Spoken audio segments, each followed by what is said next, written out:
ہے اصال ثواب کے نام سے جو معصوم ہے، ارمان بھائی اور احسان بھائی کی والدہ صاحبہ مرحومہ مغفورہ کی اصال ثواب کی محنت ہے۔ اصال ثواب کا معنی ہوتا ہے کسی کو پہنچانا، جس طرح اسی عرف عام میں اپنی زبان میں اپنے خطوں میں جی پرانے دکار خطوں میں 40 میں کولے 20 میں کالا دغرا خطوں میں جس طرح میرے کو بنا آتا ہے، جیسا سارا کو مقصد کیوں نہ ہے اس میں قرآن خوانیوں لیے نا شریفوں لیے کلمہ طیبہ ہے، سورۃ وظائف ہونے میں سورۃ یاسین شریف پڑھی جلتی ہے، سورۃ ملک پڑھی جلتی ہے، جو کچھ بھی پڑھا جلتا ہے اس سارے کا نام کیوں نہ ہے اصال ثواب کے ختم۔ اصال ثواب حضور علیہ الصلوۃ والسلام کو بھی ثابت ہے، حضور علیہ السلام کے صحابہ کو بھی ثابت ہے، اور اولیاء کرام جنہیں سارے گزرے نے اکابرین صالحین انہوں کو بھی ثابت ہے، کیونکہ قرآن کریم میں اللہ رب العزت فرماتا ہے وَلَقَدْ يَسَّرْنَا الْقُرْآنَ لِلذِّكْرِ فَهَلْ مِن مُّدَّكِرٍ، ہم نے اس قرآن کو پڑھنے والوں کے لیے آسان کر دیا ہے۔ سبحان اللہ۔ تو پھر اللہ فرماتا ہے وَلَقَدْ فَقْرَؤْا مَا تَيَسَّرَ مِنَ الْقُرْآنِ، لازمی نہیں کہ آپ پورا قرآن مجید ختم کریں، پورا سپارہ ختم کریں، فَقْرَؤْا مَا تَيَسَّرَ مِنَ الْقُرْآنِ، جتنا تمہیں میسر ہو آسان لگے تم اتنا پڑھو۔ اس سارے معاملات کا کھانا کھلایا جاتا ہے، قرات کی جاتی ہے، جو کچھ سارے کا معاملہ جو ہے وہ اصال ثواب ہے۔ بعض لوگ کہتے ہیں کہ جب بھائی کھانا تو لوگ کھا کے چلے جاتے ہیں تو میت کو اس سے کیا ثواب ہوتا ہے؟ بھائی کھانا لوگ کھاتے ہیں لیکن میت کو اس سے ثواب پہنچتا ہے۔ جس طرح حضور علیہ الصلوۃ والسلام بخاری شریف کی حدیث ہے، مسلم شریف کی حدیث ہے کہ حضور علیہ الصلوۃ والسلام نے اپنی امت کے لیے اپنے آل کے لیے قربانی کی ہے۔ اب قربانی میں کیا تھا؟ قربانی کا گوشت لوگ کھاتے ہیں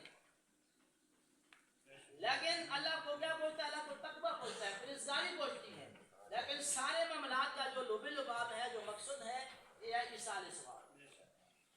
اصال ثواب کیونکہ ہمارا یہ عقیدہ، ہم اہل سنت ہیں، اہل سنت کے نزدیک یہ جائز ہے، کیونکہ حضور سے بھی ثابت ہے، آپ کے صحابہ سے بھی ثابت ہے، اور اولیاء کاملین سے بھی ثابت ہے۔ حضور علیہ السلام کی ظاہری زندگی کے اندر حضور علیہ السلام کے صحابہ حضرت سیدنا سعد بن عبادہ رضی اللہ تعالی عنہ، ان کی والدہ اچانک فوت ہو گئی، وہ برگاہ مصطفیٰ میں آئے، آقا عرض کے یا رسول اللہ صلی اللہ علیہ وسلم میری والدہ کا اچانک انتقال ہو گیا ہے، جبکہ میں حاضر نہیں تھا، یا رسول اللہ آپ مجھے کوئی ایسا کام بتائیں تو جو کام میں کروں جو میری والدہ کے لیے صدقہ جاریہ ہو۔ حضور نے فرمایا کہ اپنی والدہ کے لیے پانی کا کنواں کھدوا دو، جب تک وہ کنواں جاری رہے گا لوگ پانی پیتے رہیں گے تیری والدہ کو اس کا ثواب ملتا رہے گا۔ مختصر کیونکہ ہم نے دعا بھی کرنی ہے، تو بخاری شریف کی حدیث ہے، حضرت سیدنا ابن عباس رضی اللہ تعالی عنہما، یہ حضور کے سکے چاچا ہیں، آپ فرماتے ہیں کہ حضور علیہ السلام کا گزر مدینہ یا مکہ کے قبرستان سے ہوا، جب حضور گزرے تو دیکھا کہ دو قبروں والوں کو قبر میں عذاب ہو رہا ہے۔ ایک حدیث کے اندر تھا حضور علیہ السلام گھوڑے پر سوار تھے، آپ کی سواری بدکی اسا زیادہ ترا لگا بدکی، تو حضور علیہ السلام نے پہچان لیا کہ قبر میں مردوں کو عذاب ہو رہا ہے۔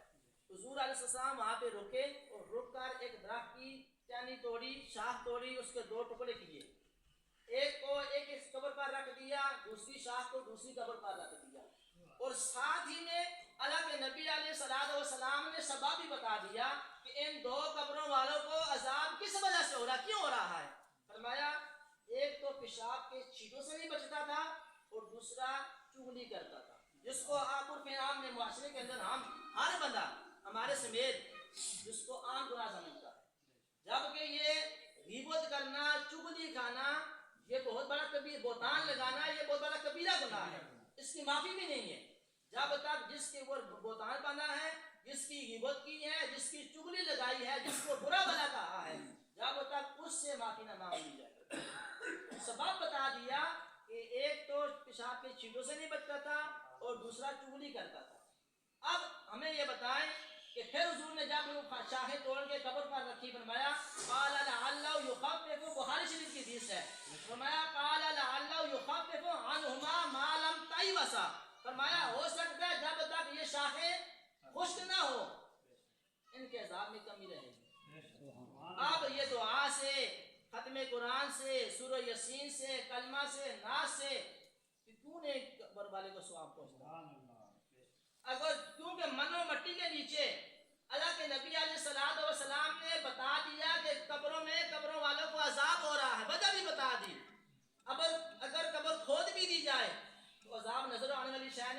عذاب نظر نہیں آتا. جو نبی مدینہ کے اندر اپنی قبر انور کے رہ کر ہم گناہگار امتیوں کے حالات کو جان سکتا ہے, وہ نبی اپنی تمام امت کے حالات سے باخبر ہے.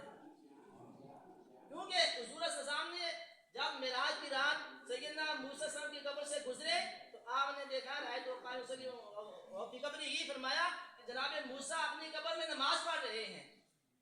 کہ جو نبی قبر کے باہر کھڑے ہو کر قبر کے اندر کے حالات جان سکتا ہے, وہ نبی اپنی قبر انور کے اندر رہ کر ہم تمام موجودہ حالات سے باخبر ہے.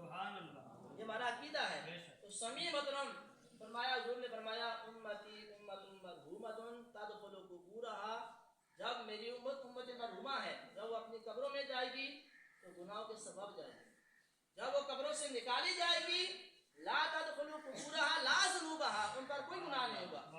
وہ بندے عرض کریں گے یا رسول اللہ جب ہم قبروں میں گئے تھے ہمارے اوپر گناہ تھے, جب ہم قبروں سے نکلے ہیں تو ہم پر کوئی گناہ, وجہ کیا ہے؟ فرمایا تمہارے عزیز و قارب, تمہارے باپ, تمہارے بھائی, تمہارے دوست کی دعا کی وجہ سے, مومنین کی دعا کی وجہ سے اللہ تبارک و تعالیٰ تمہارے درجات کو بلند کر دیا, تمہیں بخش دیا. جس طرح ہمارا ایک حدیث شریف کے اندر آتا ہے کہ اللہ تبارک و تعالیٰ قبر میں کسی بندے کا درجہ بلند کرے گا. وہ بندہ اللہ کی بارگاہ میں عرض کرے گا یا رسول اللہ, یا اللہ میرا درجہ کس وجہ سے بلند ہوا ہے؟ فرمایا یہ تمہارے فلاں عزیز نے, تمہارے ابن اخن او صدیقن, تمہارے باپ نے, تمہاری اولاد نے, تمہارے دوستوں نے تیرے لیے دعا کی ہے, بخشش کی, اس وجہ سے میں نے تیرے درجے کو بلند کر دیا. سمیع محترم پھر حضرت سیدنا عیسیٰ علیہ نبینا علیہ السلام کا زمانہ تھا. آپ ایک قبر سے گزرے تو دیکھا کہ قبر میں قبر والے کو عذاب ہو رہا ہے. جب کچھ ٹائم کے بعد, مہینے بعد, کچھ عرصے کے بعد واپس آئے تو وہ قبر جنت کا باغ بنی ہوئی. اللہ کی بارگاہ میں سیدنا عیسیٰ علیہ نبینا علیہ السلام عرضگزار ہوئے, یا اللہ ماجرا کیا ہے؟ جب میرا یہاں سے پہلے گزر ہوا تو قبر میں قبر والے کو عذاب ہو رہا تھا, جب میں واپس دوبارہ آیا ہوں تو یہ قبر جنت کا باغ بنی ہوئی ہے. فرمایا اے عیسیٰ جب یہ بندہ مرنے والا اس کا موت کا وقت قریب تھا, اس کی بیوی حاملہ تھی, جب یہ حاملہ تھی اس نے اپنی بیوی کو یہ وصیت کی کہ میرے مرنے کے بعد جب یہ بچہ پیدا ہو جائے تو نے اسے مدرسے کے اندر دین کا علم سیکھنے کے لیے کسی مسجد کے اندر, کسی مدرسے کے اندر قاری صاحب کے پاس بھیج دینا. آج وہ بچہ پیدا ہو گیا ہے, وہ بڑا ہو گیا ہے, بولنے کے قابل ہو گیا ہے. اس کی ماں نے اسے مکتب میں چھوڑا, مدرسے میں چھوڑا, قاری صاحب اسے بسم اللہ الرحمن الرحیم پڑھا رہے ہیں. میری رحمت نے یہ گوارا نہیں کیا کہ اس کا چھوٹا سا ننھا سا بچہ اپنی توتلی آواز سے جو مجھے رحمان اور رحیم کہہ کر پکارے کہ میری رحمت جوش میں آئی, میں نے اسے بخش دیا. یہ سارے کام جتنے بھی ہیں یہ سارے ثواب ہیں, یہ صدقہ جاریہ ہے.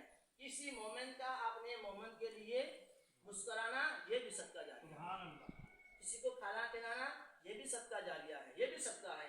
اپنے اہل و عیال پر اپنا ذاتی پیسہ خرچ کرنا یہ بھی صدقہ ہے. اپنے بیوی پر, بچوں پر, اپنے دوستوں پر, اپنے قریبی رشتہ داروں پر, گاؤں والے پر, علاقوں والے پر یہ صدقہ کرنا, یہ تمام کام صدقہ کے اندر آتے ہیں. تو اللہ تعالیٰ کی بارگاہ میں دعا کہ اللہ تعالیٰ ہم سب کو ہمارے سامنے کرنے کی, اور جو مرحومہ مائی صاحبہ, مرحومہ مقبورہ احسان بھائی اور عرفان بھائی کی والدہ